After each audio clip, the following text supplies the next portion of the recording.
안녕하세요. 경의서당의 강경희입니다. 우리 전통의 색깔 오방색이라는 거 아십니까? 색깔이 5개인데요.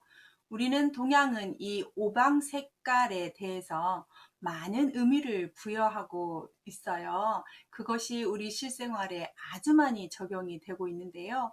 알아두시면 참 좋을 듯 합니다. 재밌는 이야기 많으니까 끝까지 한번 시청해 주세요.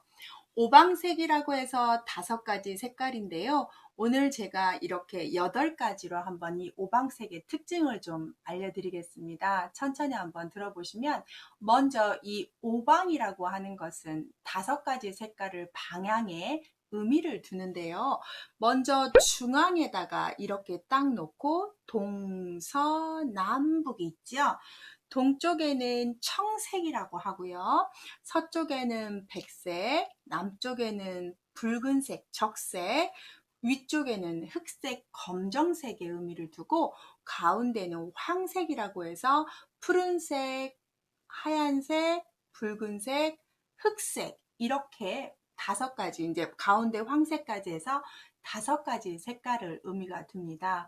특히 우리 동양에서는 이걸 오행설이라고 봐서 목, 화, 토, 금, 수라고 이렇게 정해버립니다. 그래서 오방 색깔을 5가지 청색, 백색, 적색, 흑색, 황색 이렇게 정확하게 동서남북 중앙에 색깔을 해서 오방색이라고 표현을 합니다.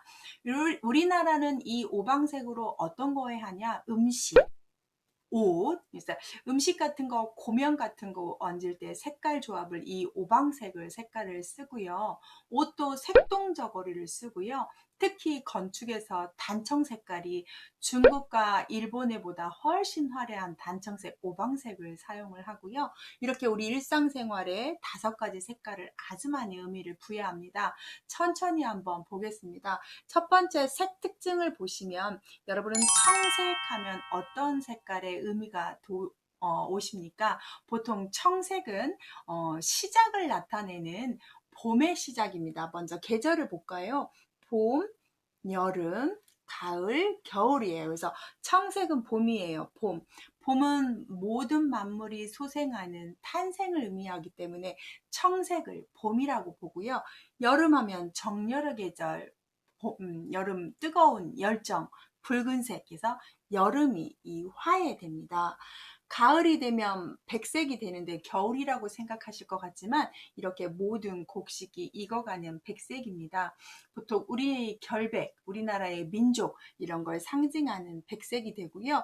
겨울은 흑색이어서 죽음과 관련됩니다. 그래서 우리가 상례 때 검정색 옷을 입고 저승사자도 검정색 옷을 입게 됩니다. 죽음을 상징하는 겨울을 상징합니다. 다시 겨울이 지나면 봄이 돼서 파릇파릇 청색이 되고 붉은 여름이 되고 그다음 가을의 거지가 이제 가을 거지 되는 모든 것들이 또 익어가는 곡식의 색깔인 백색이 되고 죽음의 색깔인 흑색이 돼서 이렇게 순환한다고 해서 계절을 봄, 여름, 가을, 겨울 생명의 시작 아주 이제 열정, 거둠, 다시 소생하기 위한 준비인 이제 저축하기 위한 겨울 이렇게 우리나라를 보게 됩니다. 색깔 특징을 이렇게 보셨죠?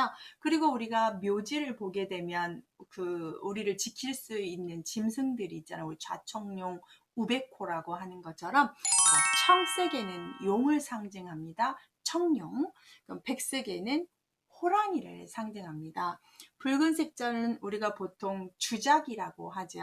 붉은색 주작, 흑자는 현무라고 해서 현무, 가운데는 황웅입니다. 곰웅자를 써서 환웅입니다. 그래서 이렇게 표현을 합니다. 특히 이 황색에서 임금님이 입으신 옷은 다 이 황색을 입죠. 임금하고 관련되기 때문에 이 중앙은 모든 중심이어서 임금을 상징합니다. 그래서 임금의 색깔은 황색이 되겠습니다. 이렇게 보시면 되겠습니다. 또는 이렇게 방금 우리의 짐승을 하는 것처럼 청룡, 백호, 주작, 현무, 황홍까지 보셨어요. 상징 동물. 우리 전통의 인의의 신이라고 표현해서 아니, 옆으로 가요. 동서남북으로 갑니다. 인, 의, 예, 지, 신. 인, 의, 예, 지, 신 이렇게 배정을 하는데 이게 우리 보통 그 경복궁에 있는 문 있죠. 문, 인의의 지신을 활용을 해서 정도전이 하는데요. 인, 그래서 인자 흥인지문입니다. 의, 도느문이고요. 예, 숭례문이고요. 남쪽에 있죠. 북쪽에는 인, 의, 예, 진데 지자를 정자로 바꿔서 숙정문이 있고요. 그럼 신자에는 종각, 보신각이 있습니다. 신. 그래서 인, 의, 예, 지, 신 이걸 활용해서 문을 만듭니다. 우리 전통에 이렇게 많이 활용을 합니다. 오방 색깔의 또 의미지요. 다시 이제 장기, 우리나라, 우리 몸에 있는 신체가 담당하는 색깔이 있다고 보는 거예요. 그래서 간, 심, 비, 폐, 신 이렇게 봅니다. 간, 심, 간장, 심장, 비, 비장, 폐, 간심, 비폐, 여기는 신장, 여기는 심장.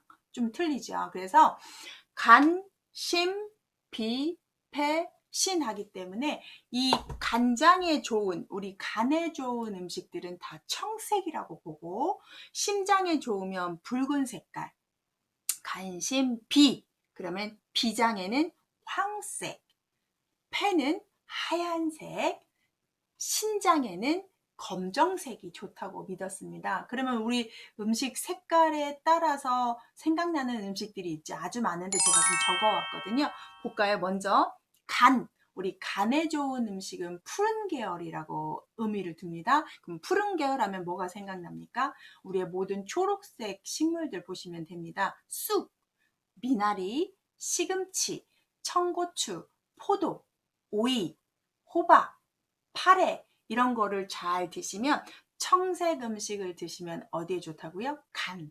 그래서 전 기억나는 게 간에 좋은 음식 중에 또 다슬기 이런 거 좋잖아요. 그래서 푸른색 음식은 간에 좋은 음식이라고 하고요. 그다음 간, 심장입니다. 심장에 좋은 음식은 붉은 계열입니다. 특히 대표적인 게 팥이에요. 팥. 그래서 요즘 보면 당근, 대추, 팥, 오미자, 토마토, 비트, 홍고추, 석류 이런 붉은 계열을 보시면 이렇게 붉은색이 상징하는데 특히 이 붉은색은 귀신을 쫓을 수 있는 악귀를 물리칠 수 있는 색깔이기 때문에 이 붉은색 음식에서 우리가 팥을 이용해서 귀신을 쫓잖아요.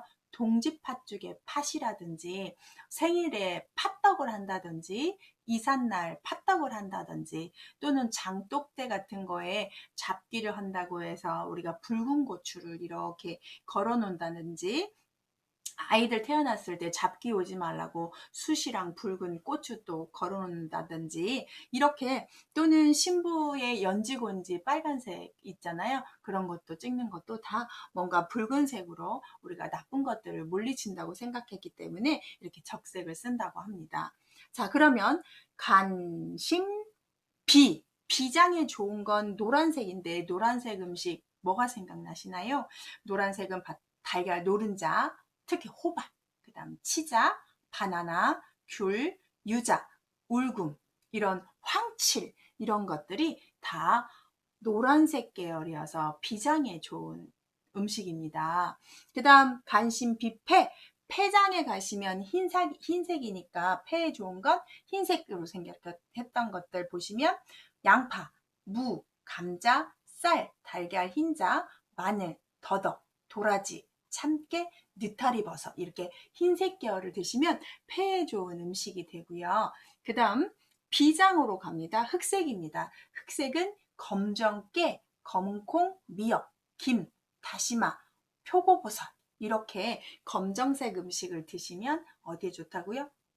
비장에 좋다는 신장에 좋다는 거죠. 신장, 콩팥. 그래서 우리가 색깔에도 음식이 있는 골고루 먹으면 제일 좋지만 내가 좀 간에 안 좋다, 심장에 안 좋다, 비장이다, 폐다, 신장이다. 그러면 그런 음식 색깔을 골라 먹으면 좋다라는 걸 오방색으로 또 의미를 둡니다. 유익하시죠?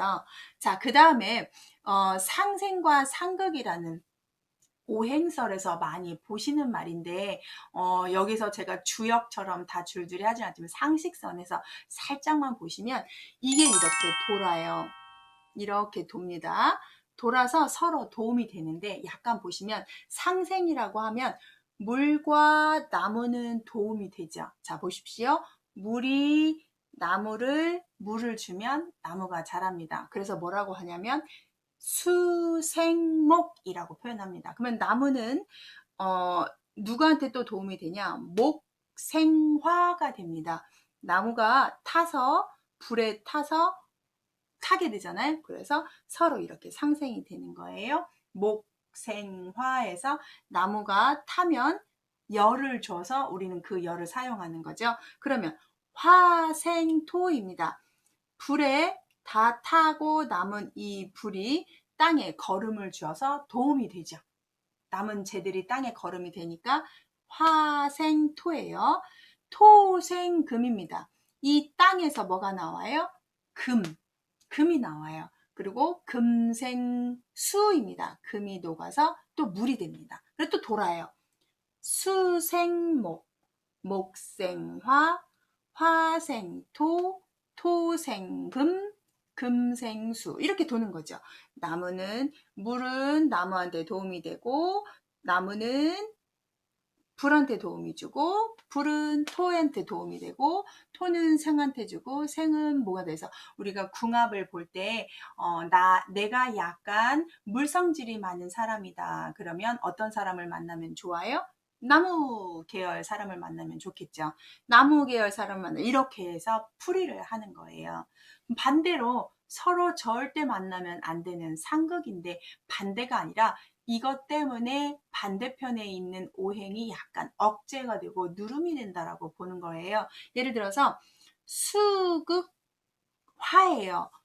물은 불을 끄게 돼 버리죠. 그쵸? 물은 불을 끄게 됩니다. 그럼 불은 누구하고 극이냐? 화극금이에요. 화극금. 불은 이제 물이 불을 껐고요. 불은 서로 얘하고 안 맞는데 잘 보시면 왜냐? 불이 쇳덩이를 녹여버리기 때문입니다. 금은 또 누구하고 하냐? 금하고 토하고 서로 금극토입니다. 아니, 금극목입니다. 자세히 이렇게 반대로 완전히 가야 돼요. 반대로. 자, 이 쇠로 된 도끼로 나무를 자르기 때문입니다. 금극목입니다. 그러면 이 나무하고 상극인 건 목극토예요. 목극토. 그러면 나무가 강하면 이제 나무 뿌리가 너무 많으면 흙을 다 먹어버려서 이 흙이 살아날 수가 없어요. 흙 존재감이. 또 이 목극수예요. 흙이 너무 강하면 물이 또 스며들지를 못하죠. 땅속으로 못 스며들어서 토극수. 자, 물의 상극은 붉은색에서 목극화, 화극금, 금극목, 목극토, 토극수 이렇게 해서 서로 상극이라고 본답니다. 이건 그냥 참고만 하시고요.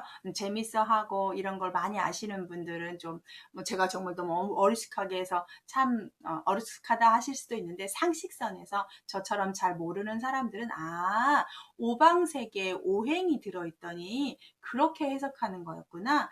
그렇게 해서 사주풀이를 했구나. 그렇게 해서 그게 나랑 안 맞는다고 했구나. 이렇게 표현하시면 좋겠습니다. 그래서 이름을 지을 때도 그 사람한테 도움이 되는, 만약에 이제 서로 도움이 된다고 하는 게 수하고 목이 도움이 된다고 했잖아요. 그러면 내 사주가 수라면 이름자에 나무목 들어가는 한자를 쓰면 참 좋겠죠. 그래서 그렇게 만드는 것들이 다 하는 오행설입니다. 상식선에서 그렇구나라고 보시면 좋겠습니다. 자, 오방색이라고 하는 것이 5가지 색깔이 있는데요. 청색, 백색, 적색, 흑색, 황색이 있었습니다.